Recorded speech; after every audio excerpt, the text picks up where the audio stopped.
Ha llegado el momento de escuchar la palabra de Dios. Un potente mensaje extraído de las Sagradas Escrituras. En la voz del pastor Carlos Hoyos. Sí que hay bastantes. Mira, acá nos llegan dos preguntas desde España, desde el país de España.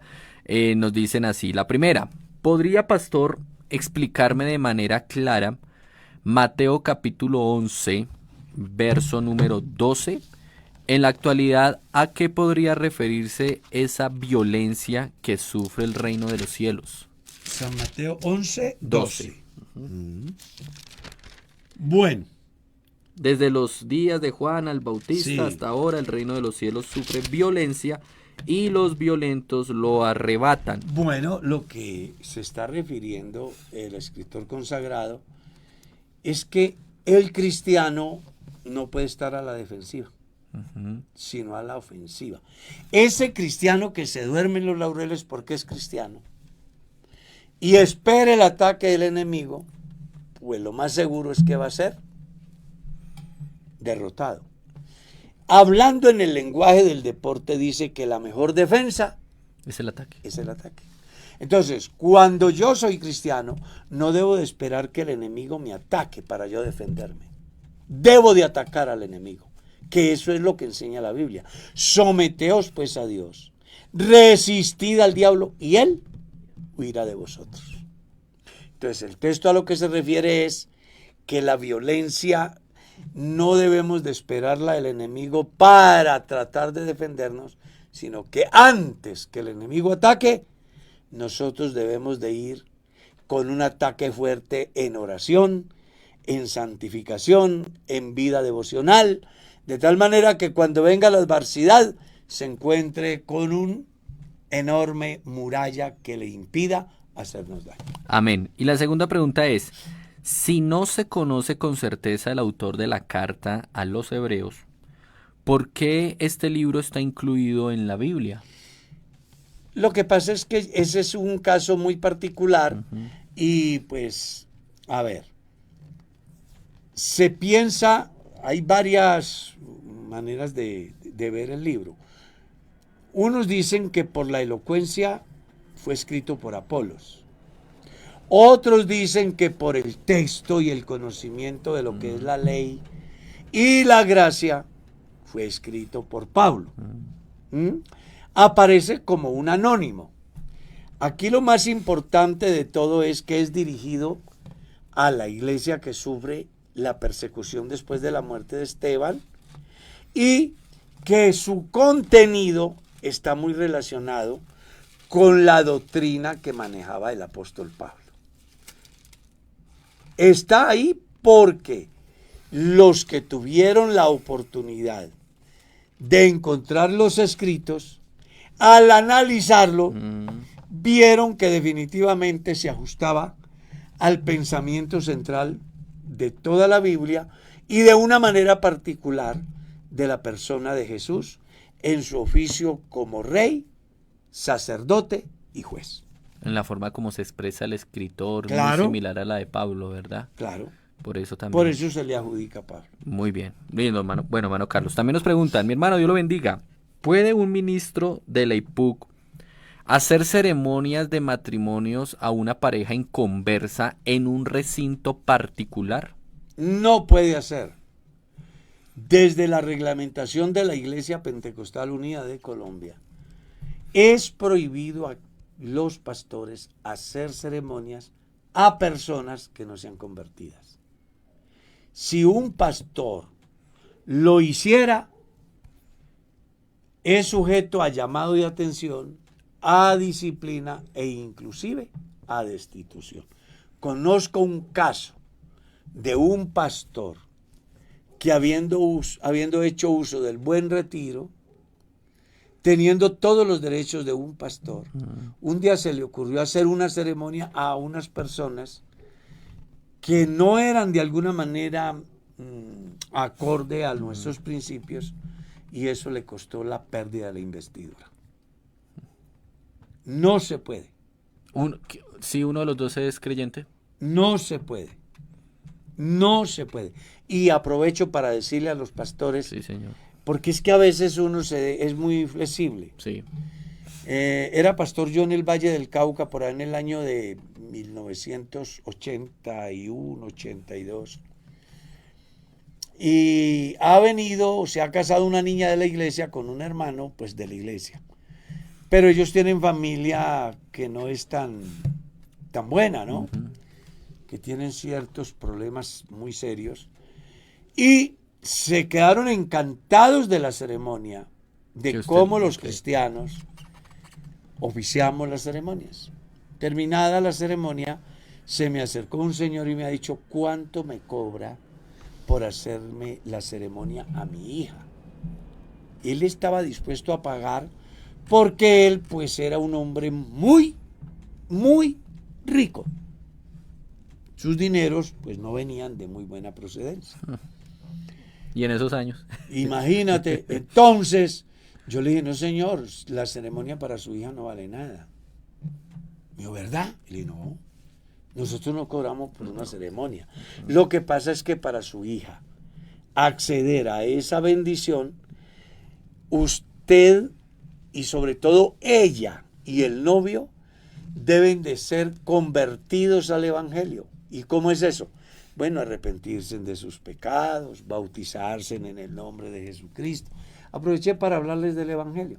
El tipo estaba dispuesto a pagar lo que fuera. Si yo le hubiera dicho ese día, yo se la hago en 50 millones, el tipo lo hace porque el tipo tenía. Claro. Pero un pastor no puede violentar la reglamentación de la iglesia porque va en contravía de los acuerdos que hay entre la iglesia y el Estado. Nosotros, según la norma, podemos hacer ceremonias, inclusive con efectos civiles, pero a personas de la iglesia. De la iglesia. Es decir, que el orden sería el siguiente, en dado el caso.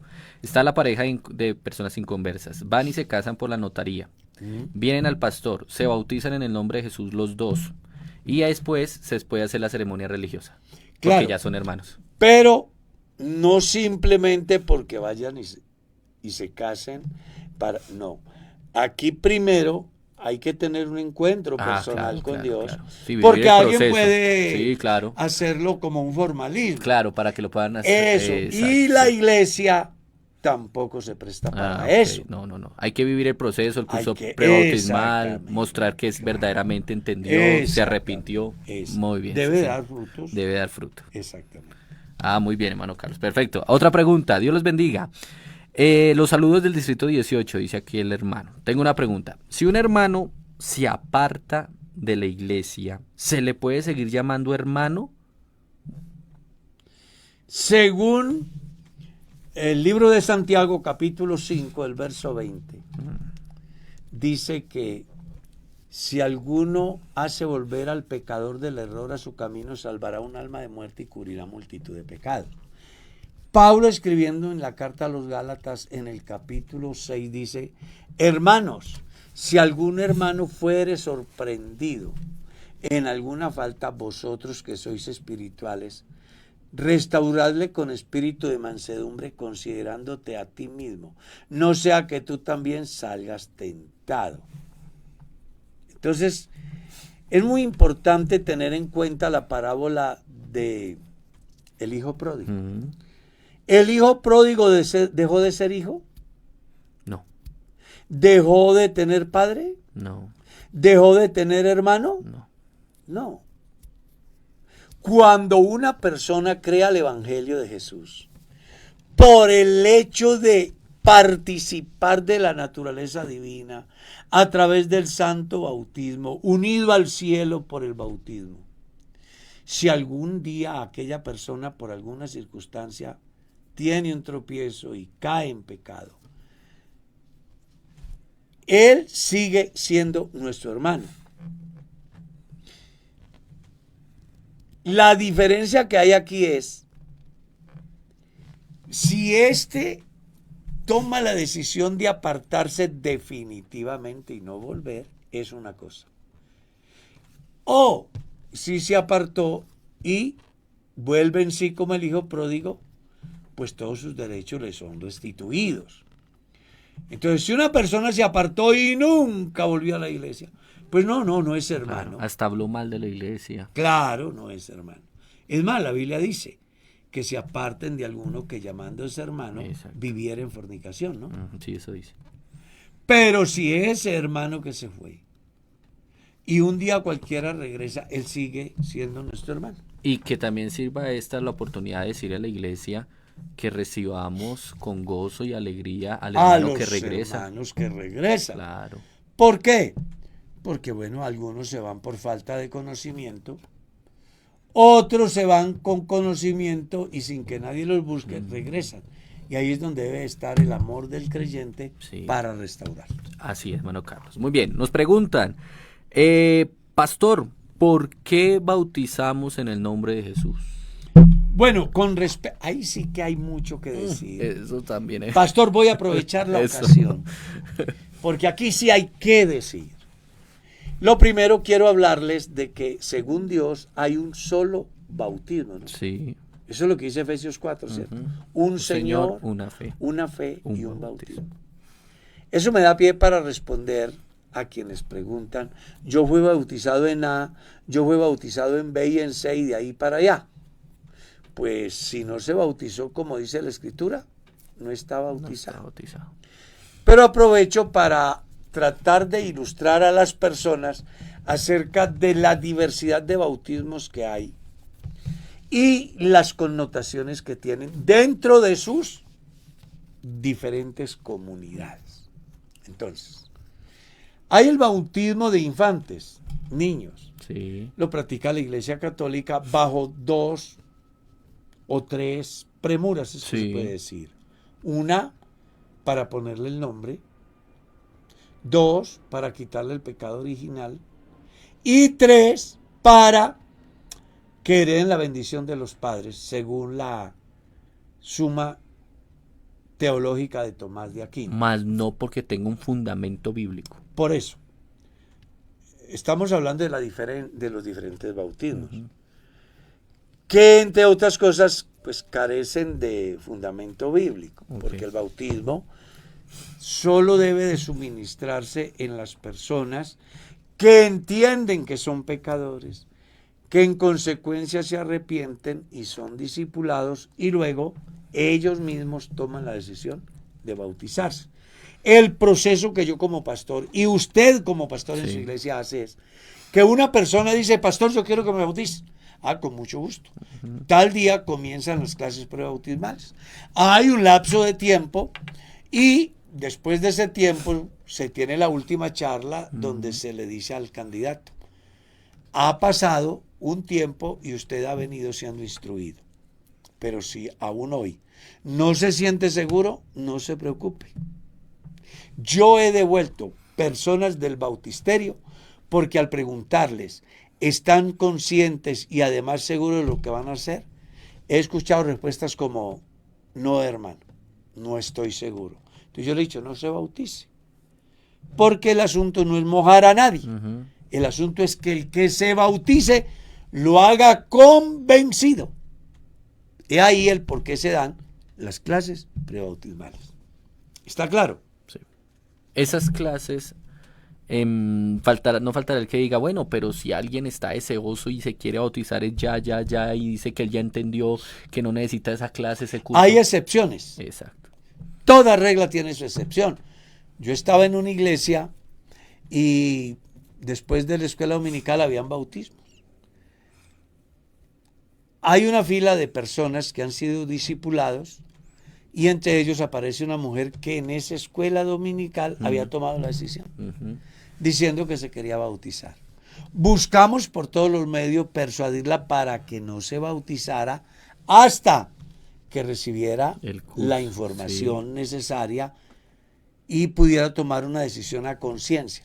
Pero ella dijo, no, yo definitivamente estoy convencida, he tomado una decisión, yo quiero bautizarme y si no me bautizan y me muero y me pierdo, ustedes son los culpables.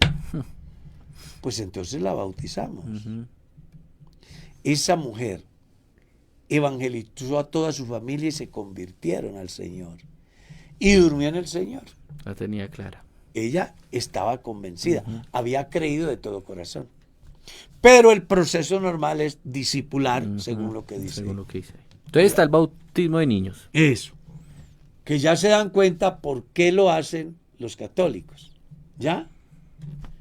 Que para que la bendición de los padres le alcance, que para quitarle el pecado original, Sí. cosa pues que no es cierta, porque si se le quitara el pecado No original, morirían. pues entonces no moriría. Claro. ¿Ya? Y para ponerle el nombre no se necesita el bautismo. Hay padres de familia que desde antes de que el bebé nazca ya tienen el nombre. Claro. Entonces eso no tiene sentido. Existe el bautismo que se lleva a cabo por los que creen en varias personas de la deidad, que se llama el bautismo trinitario. Aunque se lo hacen a personas adultas, pues no tiene sentido porque cuando uno invoca tres, no está invocando el nombre. Exacto. Porque esos términos son adjetivos de un ser y hay que invocar el nombre del ser, no de los adjetivos. Entonces, carece de sentido. Está el bautismo por los muertos, que es el que aplican los testigos de Jehová y el mormonismo, que ellos se bautizan en nombre de algún muerto para supuestamente salvarlo. Entonces dice, yo quiero bautizarme para salvar a Cristóbal Colón, por ejemplo. ¿Y lo pueden hacer varias veces? ¿Una persona lo puede hacer varias veces? No sé. Ahí sí no tengo el conocimiento si lo pueden hacer varias veces. Sé que se bautizan por los muertos. Y lo hacen basados en lo que dice Pablo en la carta a los Corintios, capítulo 14, cuando hablando de la resurrección, Pablo dice, si no hay resurrección, entonces, ¿qué de los que se bautizan por los muertos? Ellos malinterpretan el texto pensando de que Pablo avalaba el bautismo por los muertos. Pero Pablo no está diciendo eso. Pablo está diciendo de los que se bautizan. Él no dice de los que nos bautizamos. Es otro cuento a lo que Pablo se refiere. Hay tres corrientes de pensamiento con respecto al texto. Uno, que es muy paternalista. Mi papá siempre asistió al culto, yo nunca creí. Él se fue con Dios. Hoy yo me voy a bautizar para ocupar el puesto de papá. Esa es una corriente. Sí.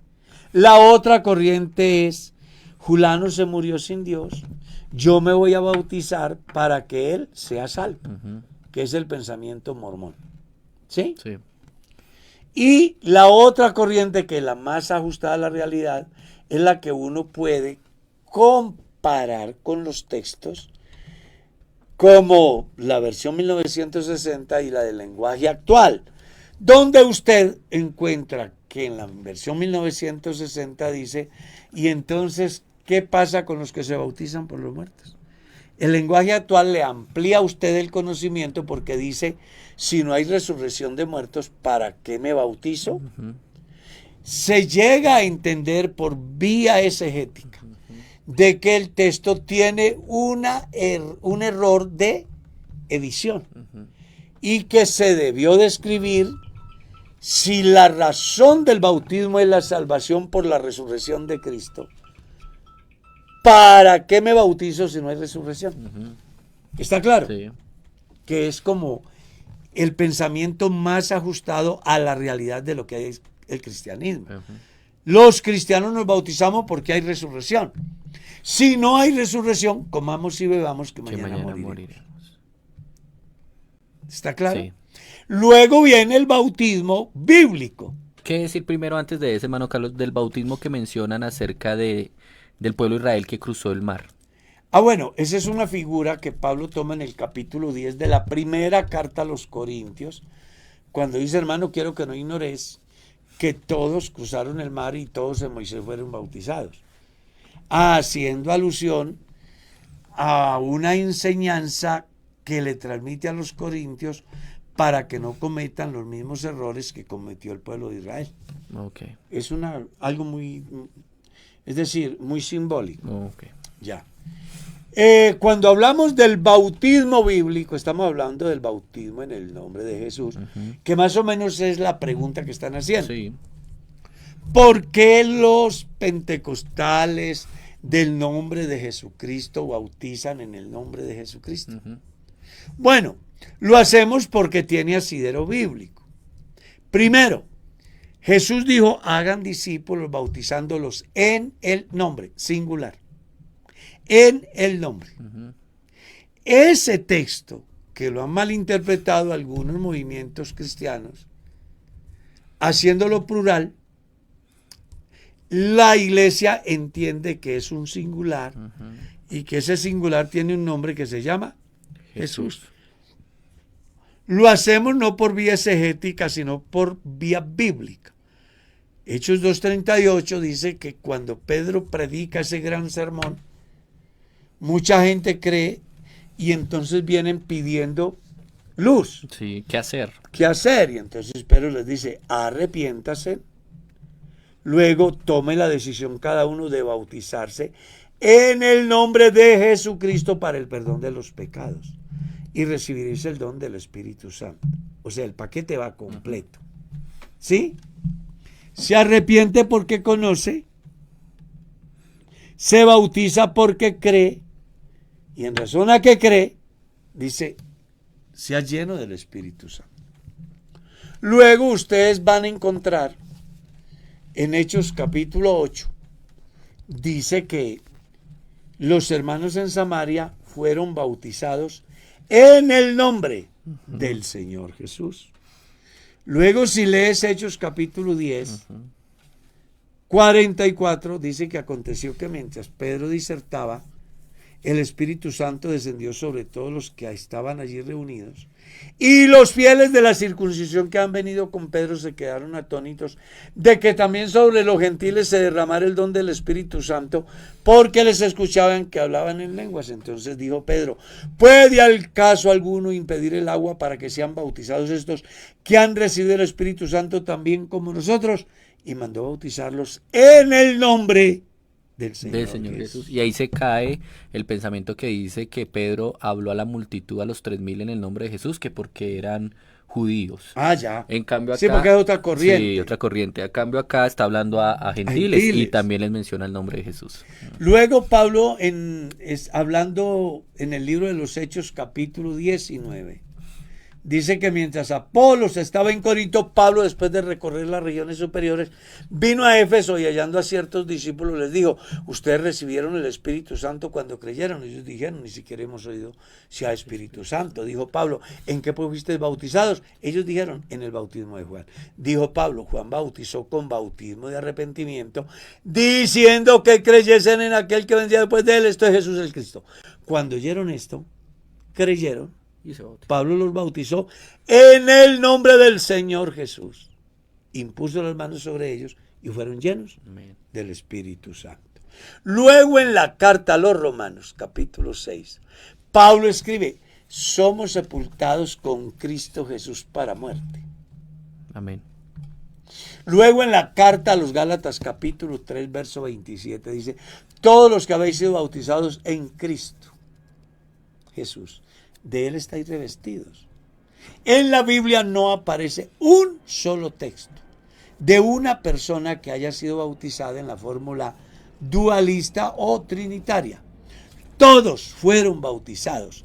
Aparecen grupos de 3.000, aparecen familias, aparecen individuos. Claro. Al mismo Saulo de Tarso se le dice, ¿por qué te detienes? Levántate y bautízate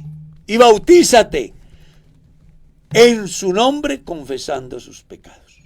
Amén. Siempre fue el bautismo en el nombre de Jesucristo para un fin, para el perdón de los pecados. ¿Por qué? Porque según la tradición se bautizan para el pecado original. Pero ya sabemos que el bautismo no quita el pecado original. El bautismo quita los pecados de conciencia, que son los pecados naturales, los pecados contranaturales y los pecados contra la naturaleza. ¿Cuáles son los pecados naturales? Esos que el hombre comete dentro de un ámbito natural. ¿Cuáles son los pecados contranaturales? Esos que el hombre comete de una manera contraria a la naturaleza.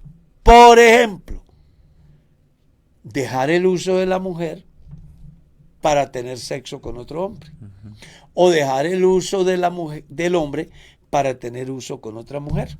O dejar el uso del hombre o de la mujer para tener sexo con animales. O dejar ese uso natural para tener sexo con plantas, con muertos, con niños, etcétera.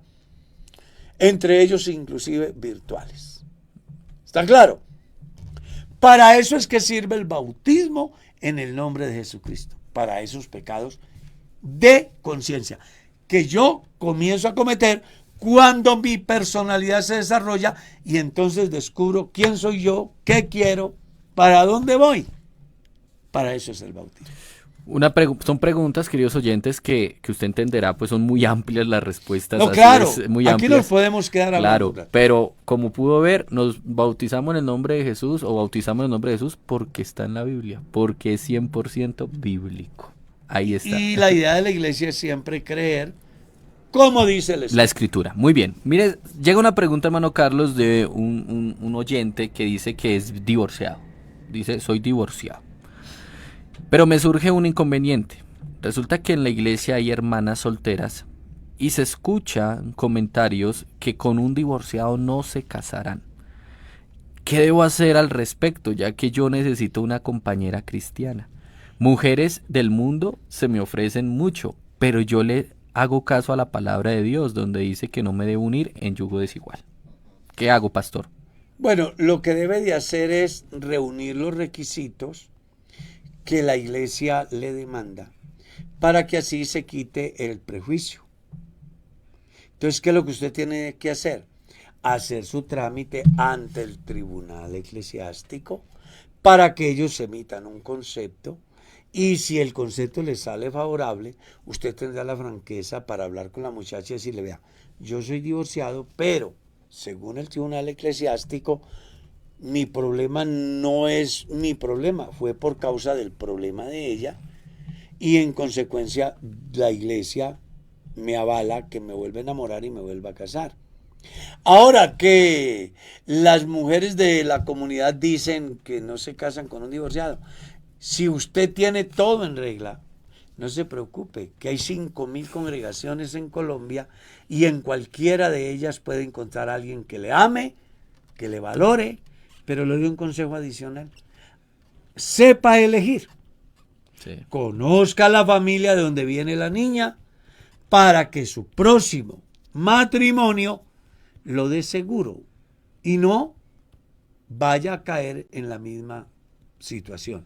Y si usted ha descubierto que tuvo gran parte del problema que lo llevó al divorcio, pues aprenda de esa lección. Que no vuelva a pasar. Que no vuelva a pasar. Porque hay mucha gente que más allá de que en la investigación que se hace en el tribunal eclesiástico y que un día emite un concepto, hay algo claro, y es que casi siempre, excepto la excepción, porque también hay excepciones, casi siempre algo tuvo que ver. ¿Hay culpa de parte y parte? Sí, pudo descuidar el hogar, pudo no cumplir con ciertos deberes, ya, se dedicó a muchas cosas y abandonó a su esposa. Hay muchas cosas que pueden llevar a que una pareja termine divorciada. En el caso de que a usted le haya salido o se someta al tribunal eclesiástico y le salga favorable, replantee, haga un análisis retrospectivo y mire en qué falló en su primera relación para que en la nueva relación no le suceda y su matrimonio se consolide y entonces pueda vivir el resto de sus días al pie de esa mujer que dice que ama. Amén, hermano Carlos. Nos llega esta pregunta interesante, hermano Carlos dice así. Hermano Carlos, ¿me puede ayudar con una interrogante que me hacen mis compañeras del colegio? Y es que ellas me dicen que Dios no ayuda a todo el mundo. Que dónde está Dios cuando le hacen daño a los niños. Y una de mis compañeras me dice que cuando ella era niña vivió mucho maltrato físico y verbal y que ella siempre le decía y que a ella siempre le decían que le pidiera a Dios, que siempre iba a escucharla y que la iba a ayudar. Pero ella dice que nunca tuvo una respuesta de parte de él y por eso piensa que Dios no es bueno y que no ayuda a todo el mundo. Yo no sé cómo explicarle a ella este tema. Creo que el punto de partida para darle una buena respuesta a ella es hacerle saber de que el hecho de que esté viva, que esté sana, es prueba de que Dios la guardó. Muchos niños en el maltrato han perdido la vida. Sí. Ahora, es bien importante que también sepamos dirigir la orientación a los niños. Y no solo a los niños, sino a los adultos. Encontramos cualquier cantidad de personas en el último tiempo que llegan a pensar que por el hecho de vincularse a la iglesia no les va a pasar nada malo. Entonces, como yo soy cristiano, no me va a picar, no voy a tener un accidente, no me voy a enfermar, no voy a tener un problema, no voy a tener una crisis económica, no voy a sufrir persecución. Y eso es un mensaje equivocado.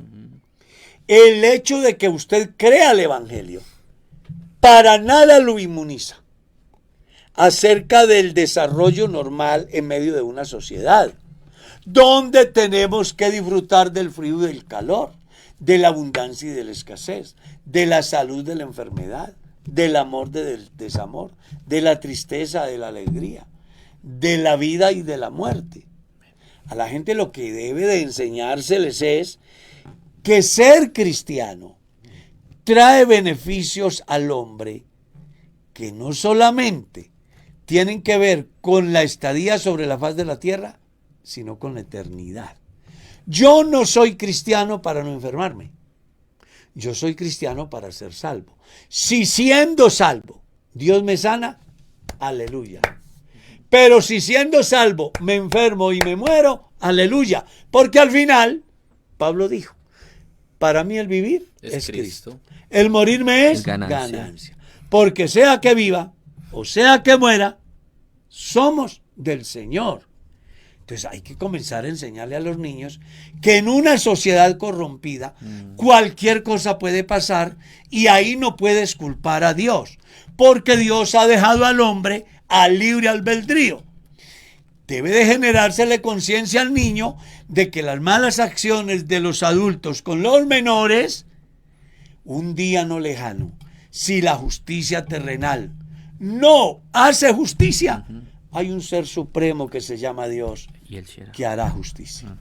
Así es, hermano Carlos. Nos preguntan, pastor, ¿Jesús verdaderamente derramó toda su sangre en la cruz del Calvario? ¿Y el que le haya salido agua de su costado lo confirma? ¿O de dónde sale el término que derramó toda su sangre? Bueno, la Biblia dice, Cristo murió por nuestros pecados, murió desangrado. Eso es lo que dice la Biblia. Ahora, yo no estaba allá ese día para mirar a ver si le ha salido la última gota. Yo creo lo que dice la Escritura. Sí. Que Él murió, entregó su vida por nosotros. Desde el punto de vista bíblico, la vida es la sangre. Y sí la entregó. Ahora, que salió a lo último agua, bueno, eso sí se sabe que es lo último que le puede salir a una persona después que muere desangrado. Es lo último. Muy bien. Pastor, ¿de quién son descendientes los de Sodoma y de Gomorra? Ahí sí complicado. Yo en este momento quiero ofrecerle excusa, no tengo la información. Mal haría ponerme aquí a rebuscar algo para quedar bien. Déjeme y en el próximo programa le tengo la respuesta. Y usted me va a acordar. Amén, listo. La vamos a volver a leer. Así es, listo. Pero con seguridad la vamos a tener. Amén, sí, señor. Dios le bendiga, hermano Carlos. Hermano, si David fue concebido en pecado, entonces no fue hijo de Isaí.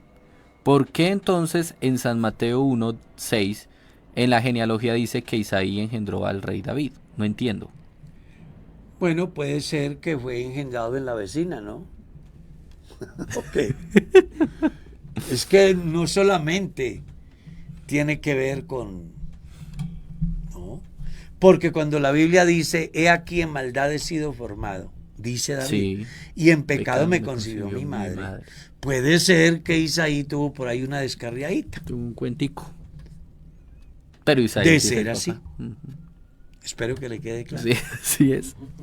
Así es. Es interesante la pregunta. Claro. Pudiéramos hacer una conferencia de eso, pero Sí. como están preguntando, Sí, la idea sí. es responder. Así es, hermano Carlos. Bien, nos llega esta pregunta, hermano Carlos. ¿Qué es el nuevo nacimiento, hermano Carlos? He escuchado hablar acerca del tema. El nuevo nacimiento es un giro de 180 grados que da el individuo. Lo encontramos en San Juan capítulo 3. Dice que vino a Jesús un hombre llamado Nicodemo y lo visitó en la noche y lo elogió. Rabí, sabemos que has venido de Dios como maestro, porque nadie puede hacer estas señales y milagros que tú haces si no está Dios con él. ¿Qué respuesta esperaría Nicodemo? Bravo, Nicodemo, por fin encontré un israelita inteligente. No, Jesús de una vez le dijo, de cierto te digo que si no naces de nuevo no puedes ver el reino de Dios. Luego Nicodemo le dice, ¿y cómo puede hacerse esto? ¿Puede acaso entrar por segunda vez en el vientre de la madre y nacer de nuevo? Jesús le dijo, el que no naciere del agua y del espíritu no puede entrar. Hay dos cosas ahí. Ujú. Una cosa es el nuevo nacimiento, otra cosa es nacer del agua y del espíritu. ¿Qué es el nuevo nacimiento? Es la capacidad de análisis que yo tengo para establecer las diferencias y saber qué es bueno y qué es malo, qué me conviene y qué no me conviene. De ahí para allá, si yo me pierdo es porque quiero, porque he visto el reino de Dios, tengo la iluminación, tengo el conocimiento, pero no doy el otro paso, que es la expresión visible de lo que Dios ha hecho en mi vida a través de los resultados que debo de dar. Por eso Jesús le dice a Nicodemo, una cosa es ver y otra cosa es entrar. Sí.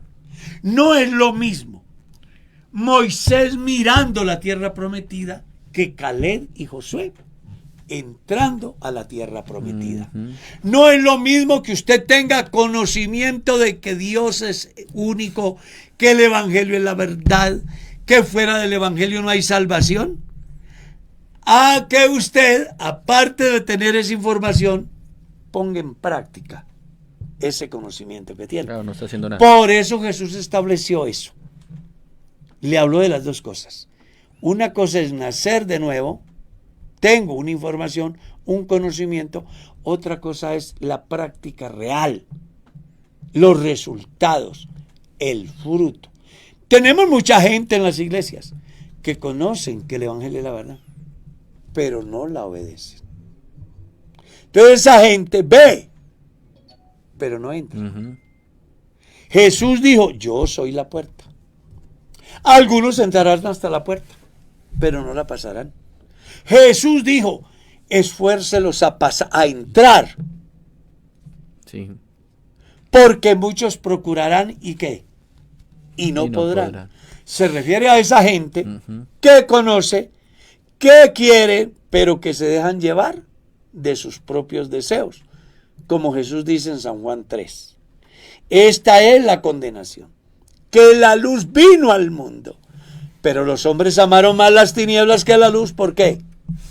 Porque sus obras eran malas. O sea, vieron el reino, pero no quisieron entrar. ¿No le parece Sí, interesante? o sea que podemos decir que es un proceso. Claro. Nadie puede llegar a ser hijo de Dios sin sufrir el proceso. Cuando el Espíritu Santo venga, convencerá que al mundo de pecado, de justicia y de juicio. Y explica el proceso. De pecado por cuanto no creen en mí. De juicio por cuanto el príncipe de este mundo ha sido juzgado. Y de justicia porque no me veréis más. La salvación del individuo es un proceso. Va mucho más allá de decir que creo y decir que me bautizo. va acompañado de una doctrina que se llama la perseverancia. Porque yo puedo creer e inclusive entrar, pero quedarme en el camino. Los 600,000 israelitas salieron y tenían la posibilidad de entrar a la tierra prometida. ¿Sabe cuántos tiempos se demoraban? 13 días. Sí, señor, recorriendo ese claro, 13 días. Y les demoró 40 años. Pues van a dar vueltas. Y se quedaron 599,988. Porque de los 600,000, solo Caleb y Josué entraron. Y los hijos de estos que nacieron en el camino. Sí. Impresionante, ¿no? ¿Y qué decir, hermano Carlos, cuando, que es la duda de muchos creyentes cuando dice nacer de agua y del Espíritu se refiere al agua, al bautismo y al Espíritu, el hablar en lenguas? No, el nacimiento del agua es de la palabra, el conocimiento que obtiene. El nacimiento del Espíritu implica la obediencia plena a lo que tiene que ver con las exigencias divinas, entre ellas la perseverancia hasta el fin. O sea, que nada tiene que ver el ser sellado con el Espíritu Santo hablando en lenguas, el nacer del Espíritu. El nacer del Espíritu es el encuentro que el individuo tiene con Dios a partir de una palabra clave que se llama creer. La Biblia dice, el que creyere y fuere bautizado, éste será salvo. Las lenguas, las sanidades, la inmunidad al veneno, la inmunidad a la mordedura de la serpiente, la autoridad sobre los enfermos para sanarlos, la profecía, el hablar en lenguas, el hacer milagros, el tener ministerios, el ver resultados, son parte del proceso que se da en la vida del creyente cuando es salvo. Amén, hermano Carlos. Muy bien, quedó claro esa parte. Nos preguntan, mi hermano Carlos, me encanta sus enseñanzas. Usted siempre nos habla a través de la palabra de Dios. Usted nos ha dicho que Dios nos ha dado dones espirituales como el discernimiento de espíritus. Ahora, este don en las personas quiere decir que pueden ver seres espirituales como demonios que tienen las personas o que andan por ahí. Me resulta difícil de creer que una persona pueda ver todo eso. Es como estar en una película de terror. Yo nunca he visto eso, es decir, demonios. Solo creo que, como dice la Escritura, por sus obras los conoceréis. Esa es la pregunta. En la cultura hebrea existían pensamientos enfocados a los fantasmas. Usted recordará que alguna vez Jesús aparece y ellos pensaban que era un fantasma. O sea, un ser espiritual. Parece que esa era la corriente de pensamiento. Pero Jesús dejó claro que los espíritus son invisibles. Pablo hace una aclaración muy importante en el capítulo 6 de la carta a los Efesios cuando dice, porque nuestras luchas no son carnales, sino espirituales. Y dice, nuestra lucha no es ni contra carne ni sangre, sino contra principados, potestades, gobernadores y huestes infernales de maldad que operan en las regiones celestes. Se cree que si los espíritus se vieran, toldarían el sol. Sí. El don de discernir espíritus no va buscando fantasmas. El don de discernir espíritus está para establecer la diferencia de la procedencia de X, Y o Z. ¿Sí? ¿Cómo conoce Pedro que Simón está poseído por el demonio? Aunque ya era cristiano. Por el don de discernir espíritus. ¿Cómo conoce Jesús que Satanás está en Pedro?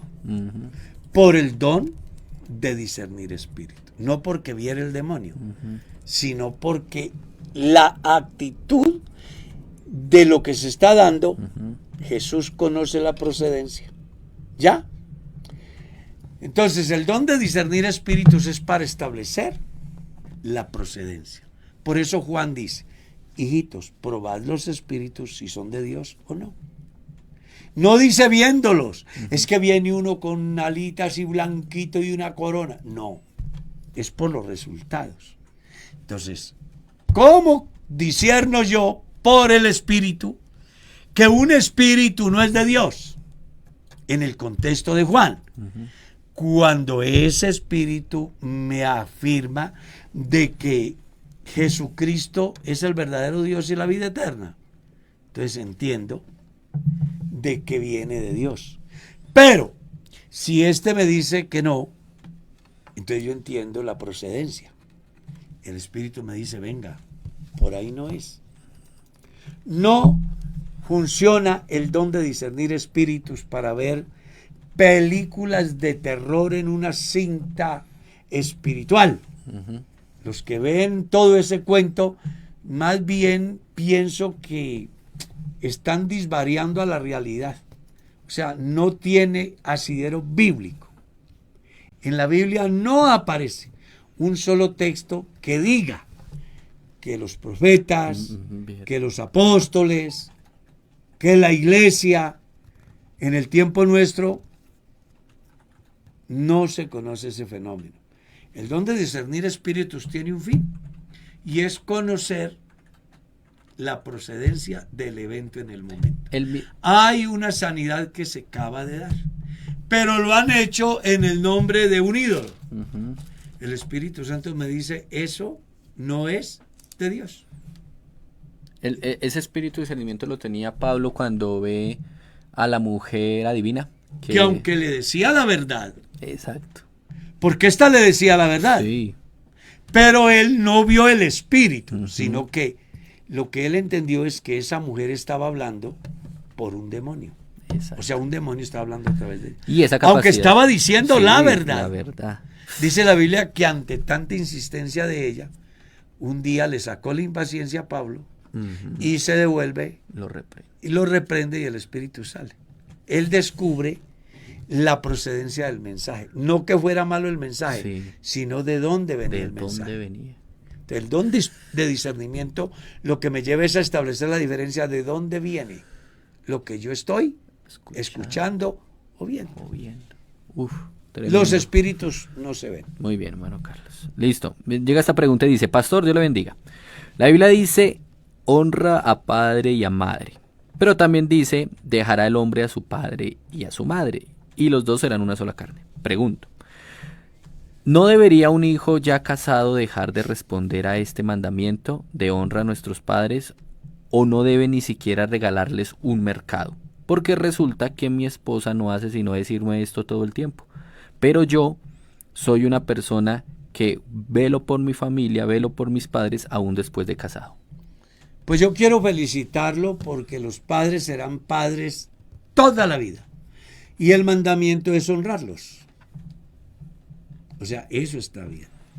De pronto lo que no está bien es que él descuide la responsabilidad del hogar por cuidar de sus padres. Exacto. Entonces, cuando yo me caso, primero Dios, después mi esposa y mis hijos, la iglesia y después lo demás.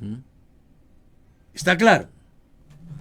Conozco casos donde hay matrimonios que se han disuelto porque él se casa y no quiere salir de la casa de los papás, o ella. Y primero están mis papás. Es más, utilizan un lenguaje bastante fuerte. Antes que conocerte a ti, conocí a mis padres. Bueno, y si le parecían tan importantes sus padres, ¿para qué se casó? ¿Por qué no se quedó con ellos? ¿Qué es lo que uno, como consejero de familia, le hace ver a estas personas? Si eran tan importantes tus padres, ¿por qué no te quedaste con ellos? ¿Por qué te comprometiste con esta mujer o con este hombre? Por eso el texto es claro. Por esto dejará el hombre a su padre y a su madre y se unirá a su mujer y los dos serán una sola carne. Es decir, comienzan un proyecto de vida de ceros. Ahora, si en el camino papá y mamá necesitan, sea de ella o sea de él, y está en capacidad la pareja de ayudarlos, eso está muy bien y eso es honrarlos. Pero antes de darle a papá y a mamá, yo tengo que suplir las necesidades básicas de mi casa, de mi hogar. Claro. Porque me pareció tan importante un hogar que dejé el hogar de mis padres. Claro. Sea ella o sea él. Sí. Es más, a ella se le dice, oye hija, olvida tu pueblo y la casa de tu padre. A él le dice que deje y a ella también. Ujú. Deben de arrancar un proyecto de vida basado no en el pensamiento de ella ni de él, sino en el pensamiento de los dos, tratando entonces de construir una familia, la cual no solamente tienen responsabilidades materiales, sino también eternas. Entonces usted honre a sus padres, pero no descuide su hogar. Su hogar. Muy bien, hermano Porque Carlos. primero su hogar, Primero su hogar. después sus padres. Así es. Muy bien. Pastor, ¿cuál es el significado de las cadenas? ¿Un cristiano puede portar, una cadena en el cuello? ¿Qué tanto afectaría su vida espiritual esto? Es la pregunta de mi hijo. ¿Qué podemos decirle? Bueno, lo que yo puedo decirle es que la Biblia habla de cómo debe de comportarse el cristiano. Ujú. Y qué consecuencias puede tener yo llevar una cadena en mi cuello. Que salga a Bogotá con una cadena de oro y ahí se da cuenta cuáles son las consecuencias. Si vale la pena exhibir la vanidad más que la vida, más que la libre movilidad. Usted en un atraco puede quedar cuadrapléjico, puede perder la vida. Entonces ahí es donde usted tiene que sobreponer o valorar qué es más importante, la vida o exhibir una cadena, que es solo vanidad, que es la forma de mostrar que tiene, cuando al final ni la vida que él tiene le pertenece. Los cristianos no utilizamos nada de esas cosas porque en primer lugar son una vanidad. En segundo lugar son una amenaza contra la vida propia. En tercer lugar se convierte en un dolor para la familia. Y hasta hay un trasfondo también, ¿no, hermano Carlos? Que sería ir a otro punto más allá. Porque si uno me pone a hablar a esta hora de aretes, de piercings, entonces hay un trasfondo también de esclavitud, de marca. Es complejo también. Hay todo un trasfondo. Es resultar involucrado en una sociedad de consumo en un campo que no se requiere, que no es necesario, que ni la Biblia, ni Dios, ni la iglesia lo hacen. Amén. Sí, señor. Muy bien. Pastor, resulta que un pastor presenta hijos de inconversos. Si llegara una pareja homogénea y quieren presentar un niño, ¿esto le puede ocasionar problemas al pastor? Claro. En el reciente pasado, en un encuentro ministerial, escuché a mis superiores. Es obvio que a mí no me sorprendió, porque yo no he presentado niños de personas no convertidas. Ni presento, ni presentaré. De eso estoy seguro. Alguien dirá, discrimina a los niños. Usted puede pensar, pero pues yo no pienso así. Uh-huh. ¿Por qué no lo hago? Porque si yo le presento el niño a alguna pareja de bailarines, Pues claro. mañana viene la pareja homogénea, y si yo no le presento su niño, entonces ellos me pueden demandar por discriminación y puedo ser sujeto de juicio de la ley. Pero la iglesia tiene una investidura que le permite evitar eso. ¿Cómo? Presentando solo los niños de los cristianos. Porque la ley que legisla o el acuerdo que hay entre el Estado y la iglesia es que el Estado respeta las decisiones administrativas de la iglesia siempre y cuando sean ejercidas dentro de la comunidad de la misma fe. Cuando yo me salgo de ahí, entonces soy sujeto a cuestionamiento y claro, puedo ser demandado y puedo recibir una sanción social e inclusive privación de la libertad o inclusive ratificar ante el público. Entonces la mejor manera de evitar eso es haciendo las cosas como Dios manda y como la reglamentación de la iglesia lo ha establecido, que lo han hecho no buscando un mal, sino más bien el bien del pastor. ¿Cuál es el objetivo, mano Carlos, de la presentación de los niños?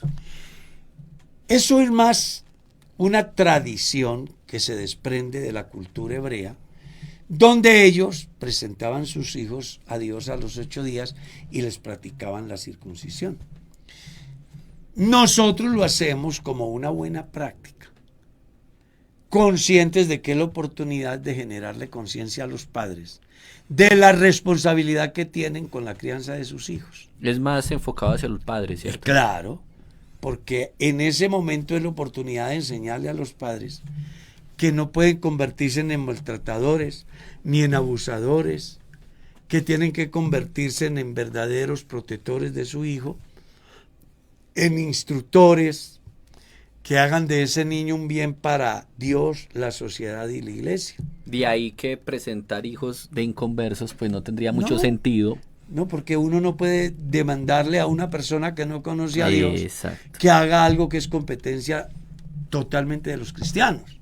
Entonces, por eso es que la iglesia no presenta niños de personas no convertidas. Primero, porque no se le puede demandar responsabilidades. Y segundo, porque nos queremos curar en salud y evitar posibles dificultades hacia el mediano o largo plazo. Amén, hermano Carlos. Acá viene una pregunta. Pastor, ¿será posible que en los cultos, en nuestras reuniones, puedan haber brujos asistiendo para hacer daño a los miembros de la iglesia? Bueno, ellos pueden asistir, pero que hagan daño no. La Biblia dice: ningún arma forjada podrá contra ti, por un camino saldrán y por 7 tendrán que huir. El que habita al abrigo del Altísimo mora bajo la sombra del Omnipotente. Jehová es mi luz y mi salvación, ¿de qué temeré? Jehová es la fortaleza de mi vida, ¿de qué atemorizarme? Cuando se juntaron contra mí los malignos, mis angustiadores, para devorar mis carnes, ellos tropezaron y cayeron. Nada nos puede tocar. ¡Nada! Estamos completos en Cristo. El tiempo se